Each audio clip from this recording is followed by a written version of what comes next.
Local 4 News starts now with a breaking news alert. And that breaking news comes as this bulletin to every health department in the area is sent to all doctors. A cluster of infections in 2 elementary schools raising concern, and it has now left a child dead. We just got this into our newsroom here in the past hour. We did. The situation has concerned the health department enough to send out this alert. Local 4's Mara McDonald is live with what we've learned and the symptoms we should be watching for, Mara. Kimberly, first and foremost, I want everybody to know that the information that we have is coming directly from the Detroit Health Department. That said, let me take you through what we know as of right now. That this infection has presented at 2 DPSCD elementary schools. They are remaining unnamed right now. There are 25 cases in totality right now. 1 child has died. 1 child is hospitalized, and still a 3rd was taken to the ER, treated, and ultimately released. Now, let's get into what the symptoms are that parents need to be on the lookout for.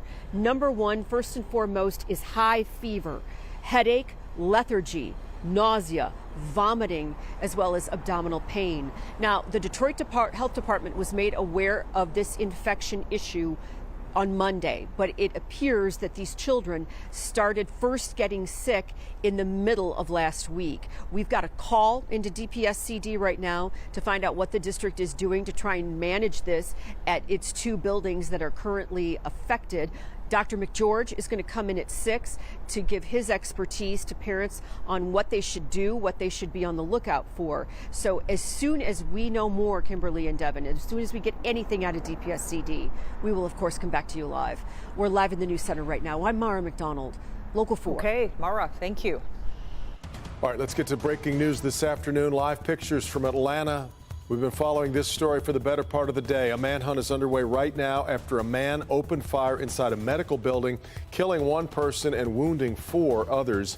The shooting happened around noon today at the Northside Hospital, Atlanta. We're told the suspect and his mother came in for an appointment where at some point the man became upset and started shooting. All the victims were women, and at this time, 3 of them are in critical condition. In a press conference, the city's police chief outlined the timeline of what happened after the shooting. We do know that Mr. Patterson, our suspect, left the building. We believe he carjacked a vehicle a short distance away and was able to flee the scene as the law enforcement agencies were descending on this area. Police say their extensive camera network around the city is playing a big role in the investigation. All right, our other top story tonight, police in Canton are investigating a death they're calling suspicious. The investigation centered on a neighborhood near Beck Road and Michigan Avenue, but police say the body was actually found miles away in Dearborn. Pamela Osborne live there where the body was found. A lot of questions here, Pamela. Devon, let's talk about how this all came to be. Family was concerned about the 70-year-old man who lived inside of this home, so they called Canton police, and that's when police conducted a welfare check last night. Once they got inside, they discovered that there was something else going on here, and that's what prompted the homicide investigation.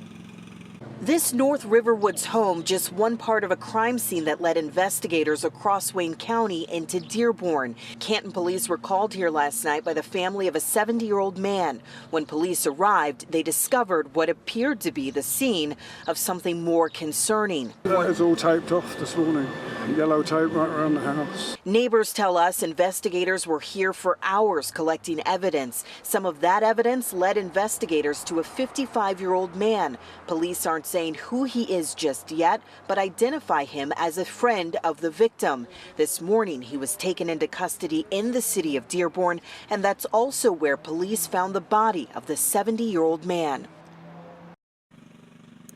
Investigators say evidence in this case has been submitted to the prosecutor's office. They're expecting charges could be filed by the end of the week. Meanwhile, Canton police want everyone in this community to know that there is no greater threat to the public. Reporting live in Canton, I'm Pamela Osborne, Local 4. Yeah, important distinction there. All right. Well, we continue to dig and ask questions in the murder of Dr. Devon Hoover. He is the Detroit neurosurgeon found fatally shot in a crawl space in the attic of his home in Detroit's Boston Edison district. Tuesday, a person of interest was released And that's coming as we learn new clues in this case. Sean Lay is live tonight. Sean, we're getting a clearer picture of the timeline here. Kimberly, we're going to drill down into that timeline, but you first mentioned what the stunning news that the person of interest has been released, let go by Detroit police. But we're learning from our sources tonight that person of interest remains just that, a person of interest in this case. The focus of the investigation apparently on that person of interest. And another clue we're learning is that the doctor's body was found in the attic, but we're learning he was not shot there. April 23rd, a family member in Indiana calls Detroit police, concerned after Dr. Devon Hoover did not arrive, we are told, to visit his ailing mother. DPD goes to the doctor's $1 million Boston Edison home. Something inside was so alarming to those officers, they checked the home's attic crawl space. And that is where the doctor's body was found. Police say Dr. Hoover was shot multiple times, his body wrapped up. Sources telling us that the doctor was not shot in the attic crawl space. Police believe the killer is male, someone known to Dr. Hoover. There was no forced entry into his home. Right now, we are told whoever shot the doctor moved his body to the attic himself.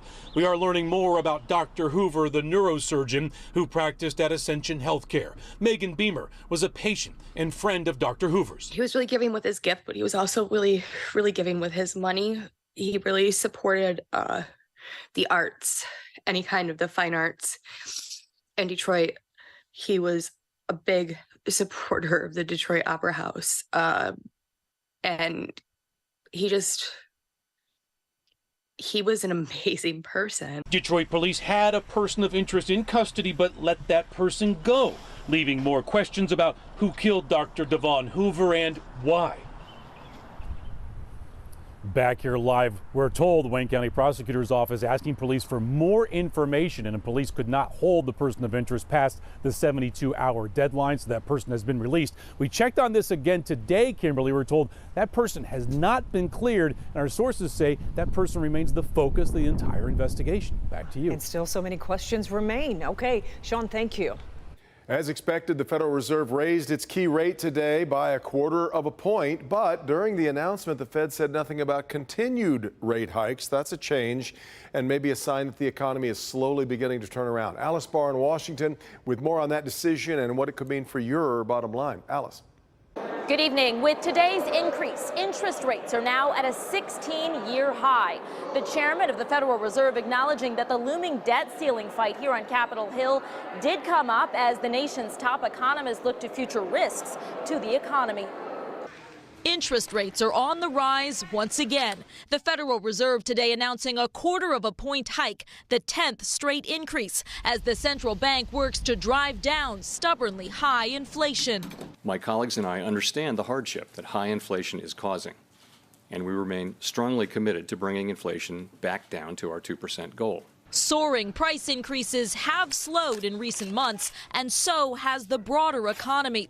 A strong jobs market showing signs of softening, while higher interest rates are compounding instability in the banking sector, including 3 recent bank collapses. Perhaps the banks will lend less as rates rise. So that, of course, dampens their business. Americans already wrestling with sky-high prices are feeling the crunch of climbing credit card and mortgage rates, driven up by each successive interest rate hike. Are you hopeful that this is the last rate hike we're going to see for a little while? I really am. I mean, it's really hurting people in the pocket. D.C. area realtor Tiani Craig says many buyers have adjusted to paying higher rates, but low inventory is keeping home prices high, too. We still have plenty of buyers. They just can't get into anything because the sellers don't want to sell out of their 3% interest rates. The Federal Reserve chairman today hinting that rate hikes could pause, while noting that will depend on where the data goes from here.